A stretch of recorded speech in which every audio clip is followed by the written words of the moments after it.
السلام عليكم، اهلا بيكم. يا رب تكونوا بخير وفي احسن حال. تعالوا نعمل مع بعض النهارده كيكه الحليب التركيه او التلريتش بتكلفه بسيطه جدا وبطريقه اسهل من السهوله.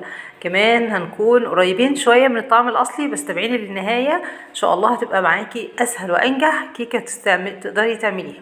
في البدايه انا هستخدم دقيق الاسبونج الجاهز ربع كيلو، 3 بيضات، فانيليا، نص معلقه من محسن الجل.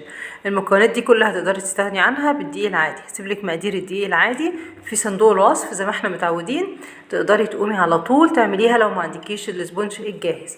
هحط كل المكونات مع بعض مره واحده، وهضيف عليهم اقل من ربع الكوبايه ميه متلجه، ولو بالميزان هتبقى حوالي 50 جرام ميه متلجه. هنضربهم كلهم مع بعض بالمضرب او بالعجان لمده 10 دقايق لحد حجمهم ما يتضاعف. هكون مجهزه الطاجن بتاعي اللي هو تقريبا الطاجن الاوسط في الطقم الصواني لو عندنا كلنا، او صينيه صغيره كده 20 في 30.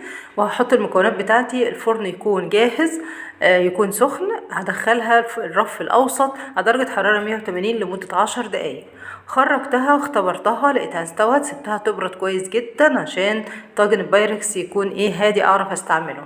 بعد كده انا كنت مبطنه الطاجن بورقه زبده، سلكت بس الكيكه بتاعتي كده عشان اعرف اشيل الورقه بتاعتي. لو انت مش مبطنه الطاجن بتاعك ما تحركيش الكيكه من مكانها، سيبيها زي ما هي. طب ايه اللي هيقربنا بقى من الطعم الاصلي ومن غير تكلفة عالية؟ هنقول دلوقتي. هكون مجهزة بقى كوباية من اللبن او كوباية الا ربع من لبن الحليب، تكون بدرجة حرارة الغرفة او تدفيها. هحط عليها ايه بقى؟ هحط عليها معلقتين من مربى الحليب او صوص التوفي. هو ده اللي هيديني الطعم القريب للطعم الاصلي لمربى لكيكة الحليب التركية. هي عموما بتتسقى حليب مكثف محلى، فاحنا مش عايزين نكلف نفسنا، فدي ابسط حاجة نقدر نعملها. هنا انا كنت نسيت ان انا اعمل فيها فتحات. هعمل فتحات وابدا اصب عليها كوبايه الحليب اللي مسقيه صوص التوفي او مربى الحليب. هسقيها كلها كده واسيبها تهدى شويه، وبعد كده هبدا ان انا احط عليها الكريمه بتاعتي.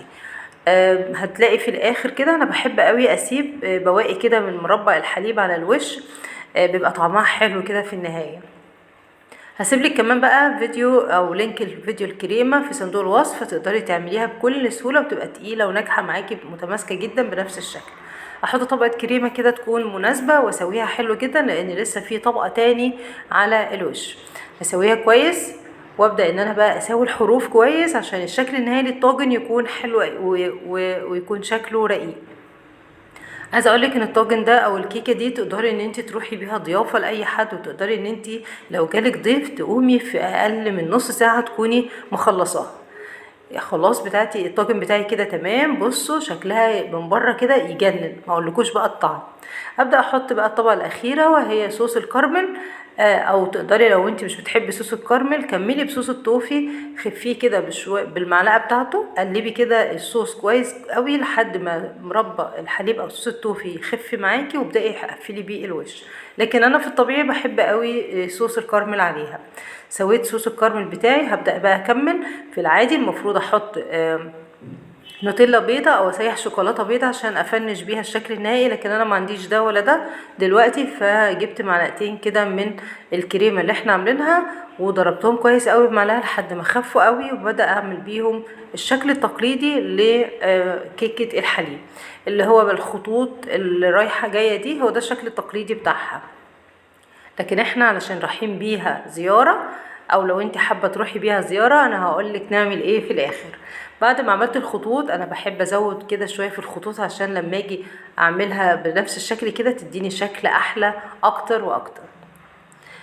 كده خلاص خلصنا، هي كده تمام. تدخل التلاجة تسقع ونبدأ ان احنا بقى ناكلها بعد ما تسقع. لكن انا هعمل لك تكاية حلوة كده عشان لو رايحة بيها زيارة لحد. هنجيب اي قمع حلواني عندنا ونبدأ نعمل شوية روزيتات كده من على الجوانب، هتدينا شكل مختلف خالص وهتحلي الصينية بتاعتي جدا جدا، تخليها في منتهى الجمال. المفروض انها تدخل التلاجة وتسقع وبعد كده نقطعها وناكلها، لكن انا بقى عشان التصوير وكنت مستعجلة فانا هقطعها معاكم اوريكم قد ايه هي دايبة. مجرد ان احنا بس حطينا الحليب عليها دابت قوي، ما بالك بقى لو اتحطت في التلاجة تبقى عاملة ازاي. بصي وهي بتطلع حاجة رهيبة. احنا هنا المصريين مسمينها المسخسخة، وهي فعلا مسخسخة خالص.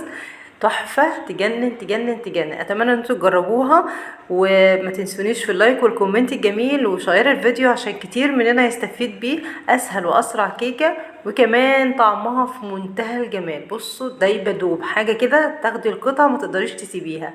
اتمنى تعملوا اللايك، وان شاء الله اشوفكم في فيديوهات تانية كتير.